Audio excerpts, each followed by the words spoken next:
Masturbação é pecado? O que a Bíblia diz? Pense em algo que ninguém gosta de discutir, mas que afeta milhões de pessoas diariamente. Um tema cercado de dúvidas, tabus e muitas opiniões divergentes. A Bíblia realmente fala sobre isso? E, se fala, o que Deus pensa sobre isso?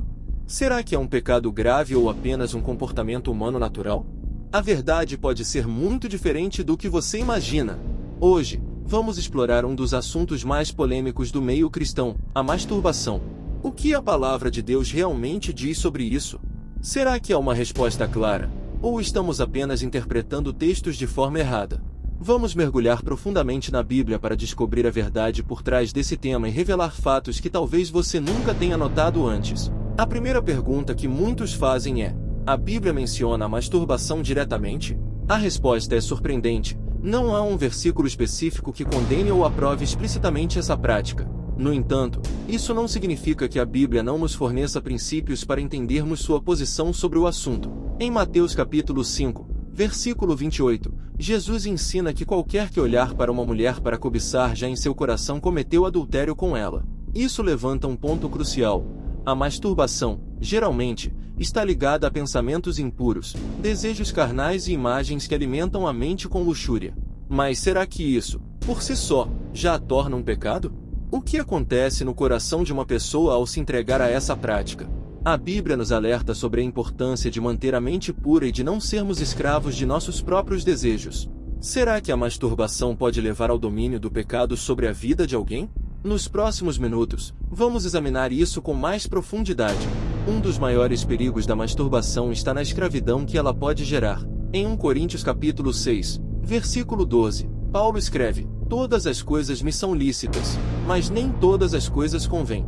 Todas as coisas me são lícitas, mas eu não me deixarei dominar por nenhuma." Aqui, ele nos ensina que algo pode até não ser explicitamente proibido, mas se isso nos controla, se torna um problema espiritual. A masturbação pode se tornar um vício, uma compulsão que afasta a pessoa da comunhão com Deus e do controle sobre seus próprios impulsos. Além disso, existe uma forte ligação entre a masturbação e o consumo de pornografia, que alimenta pensamentos impuros e promove uma visão distorcida da sexualidade criada por Deus.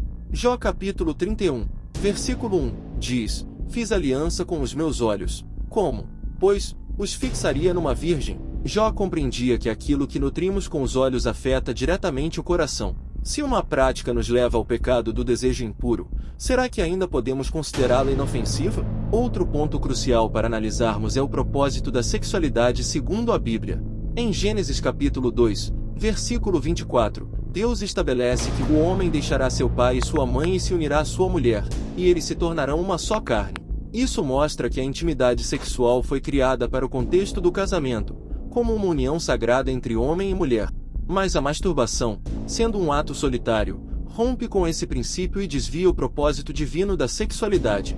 Paulo, em 1 Tessalonicenses capítulo 4, versículos 3 e 4, reforça a necessidade de pureza, pois esta é a vontade de Deus, a vossa santificação, que vos abstenhais da imoralidade sexual, que cada um de vós saiba possuir o seu vaso em santificação e honra. Essa passagem deixa claro que o autocontrole e a santificação são aspectos fundamentais para aqueles que querem viver segundo a vontade de Deus. Se a masturbação leva a pensamentos impuros e ao desejo carnal fora do casamento, ela pode estar nos afastando dessa santidade exigida. Agora, pense no impacto da masturbação na vida espiritual. Em Mateus capítulo 5, versículo 28, Jesus declara: "Mas eu vos digo que qualquer que olhar para uma mulher para cobiçá-la, já em seu coração cometeu adultério com ela." Aqui, Cristo deixa claro que o pecado não está apenas no ato em si, mas na intenção do coração. A masturbação, muitas vezes, está ligada a pensamentos impuros, que podem alimentar desejos carnais e nos afastar da santidade que Deus requer. Além disso, Paulo nos lembra em 1 Coríntios capítulo 6, versículos 19 e 20, que nosso corpo é o templo do Espírito Santo e devemos glorificar a Deus com ele. Isso significa que todas as nossas ações, inclusive as mais íntimas, devem refletir nossa devoção e obediência ao Senhor. Se a masturbação é movida por desejos que vão contra a vontade de Deus, então ela pode ser um obstáculo à nossa comunhão com Ele. Mas existe esperança e libertação para aqueles que lutam contra esses desejos? A Bíblia nos garante que sim. Em 1 Coríntios capítulo 10, versículo 13, lemos: Não vos sobreveio nenhuma tentação que não fosse comum aos homens. E Deus é fiel, Ele não permitirá que sejais tentados além do que podeis suportar. Isso significa que há uma saída para quem deseja viver em pureza diante de Deus. Se a masturbação pode ser um tropeço espiritual, como podemos resistir à tentação? A resposta está em uma vida de santidade e busca constante por Deus. Em Gálatas capítulo 5, versículos 16 e 17, Paulo nos ensina: digo, porém, andai em espírito, e não cumprireis a concupiscência da carne. Porque a carne cobiça contra o espírito, e o espírito contra a carne. Aqui, ele nos mostra que a chave para vencer o pecado é andar no espírito, buscando uma conexão mais profunda com Deus. Além disso, Filipenses capítulo 4, versículo 8, nos orienta sobre onde devemos fixar nossos pensamentos. Tudo que é verdadeiro, tudo que é honesto, tudo que é justo, tudo que é puro, tudo que é amável, tudo que é de boa fama. Se há alguma virtude, se há algum louvor, nisso pensai. A luta contra o pecado começa na mente. Se nossos pensamentos forem alinhados com a vontade de Deus, nossas ações também serão. Outro ponto crucial é fugir das ocasiões de pecado. Em 2 Timóteo capítulo 2, versículo 22, Paulo aconselha: foge também das paixões da mocidade e segue a justiça, a fé, o amor e a paz. Isso significa evitar conteúdos e ambientes que despertem desejos que nos afastam de Deus. Assim como José fugiu da esposa de Potifar para não pecar, Gênesis capítulo 39, versículo 12, nós também devemos nos afastar das tentações. Porém, como buscar a força necessária para vencer esses desejos? A resposta está na oração e no jejum, que aprofundam nossa relação com Deus e nos ajudam a subjugar a carne. A oração é uma das armas mais poderosas contra o pecado. Em Mateus capítulo 26, versículo 41, Jesus disse aos discípulos: vigiai e orai, para que não entreis em tentação. Na verdade, o espírito está pronto, mas a carne é fraca. Essa passagem nos ensina que sem vigilância e oração, cairemos diante das fraquezas da carne. Orar regularmente e pedir a Deus força para vencer os desejos da carne é essencial para quem deseja viver em santidade. O jejum também é uma prática poderosa. Em Mateus capítulo 17, versículo 21, Jesus diz: mas esta casta de demônios não se expulsa senão pela oração e pelo jejum. Isso nos mostra que há batalhas espirituais que exigem mais do que apenas força de vontade. Quando jejuamos, disciplinamos nossa carne e fortalecemos nosso espírito, tornando-nos mais resistentes às tentações. Além disso, é fundamental ocupar a mente e o tempo com atividades saudáveis e edificantes. Efésios capítulo 5, versículo 16 nos instrui a remir o tempo, porque os dias são maus. Isso significa que devemos aproveitar bem nosso tempo, evitando momentos de ociosidade, pois é nesses momentos que a mente pode ser bombardeada com pensamentos impuros. Outro ponto crucial é ter comunhão com irmãos na fé. Em Provérbios capítulo 27, versículo 17, está escrito: como o ferro afia o ferro, assim o homem afia o rosto do seu amigo.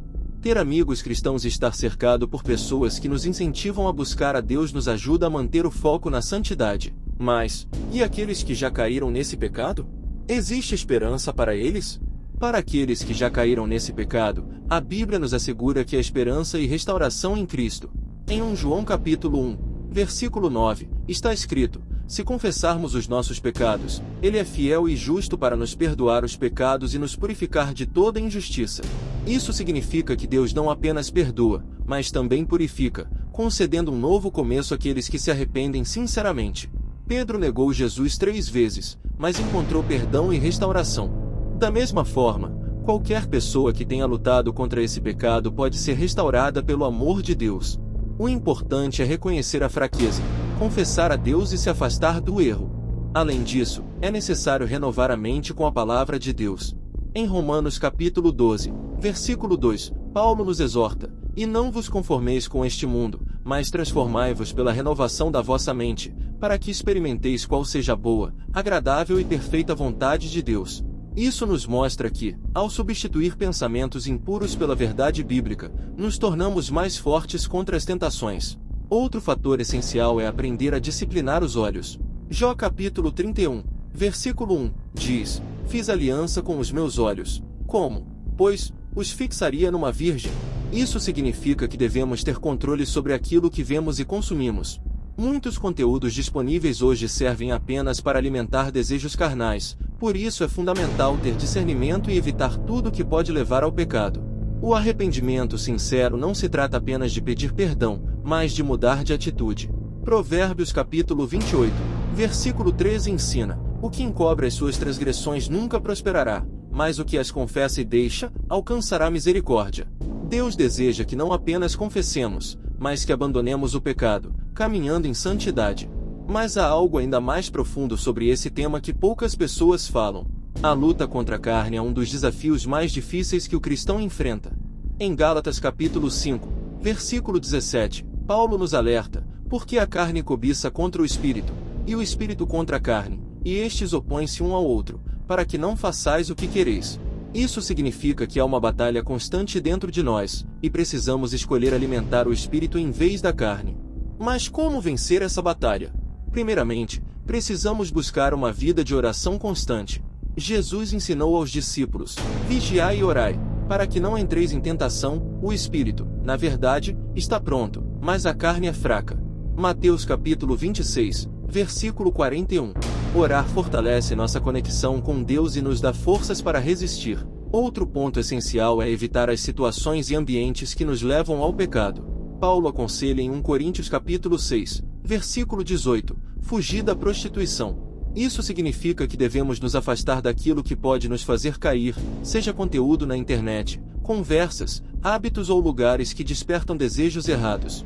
Além disso, devemos buscar o Espírito Santo como nosso auxiliador. Ele é quem nos capacita a vencer o pecado e a andar em santidade. Em Gálatas capítulo 5, versículo 16, Paulo declara: digo, porém, andai em espírito, e não cumprireis a concupiscência da carne. Quando nos aproximamos mais de Deus, as tentações perdem força. Davi escreveu no Salmo 119, versículo 11, escondi a tua palavra no meu coração, para eu não pecar contra ti. Memorizar as Escrituras e meditar nelas nos dá a capacidade de rejeitar os pensamentos errados. E há uma verdade libertadora sobre esse assunto que poucos conhecem. Existe esperança para aqueles que lutam contra a tentação. A Bíblia nos garante que Deus nunca nos deixa sem uma saída. Em 1 Coríntios capítulo 10, versículo 13, Paulo escreve: não veio sobre vós tentação, senão humana, mas fiel é Deus, que não vos deixará tentar acima do que podeis, antes com a tentação dará também o escape, para que a possais suportar. Isso significa que, por mais intensa que seja a batalha, Deus sempre nos dá uma alternativa para resistirmos. Mas qual é esse escape? Primeiramente, é importante confessar nossos pecados e buscar perdão. Em 1 João capítulo 1, versículo 9, está escrito: se confessarmos os nossos pecados, Ele é fiel e justo para nos perdoar os pecados, e nos purificar de toda injustiça. O arrependimento sincero nos leva à restauração e à renovação espiritual.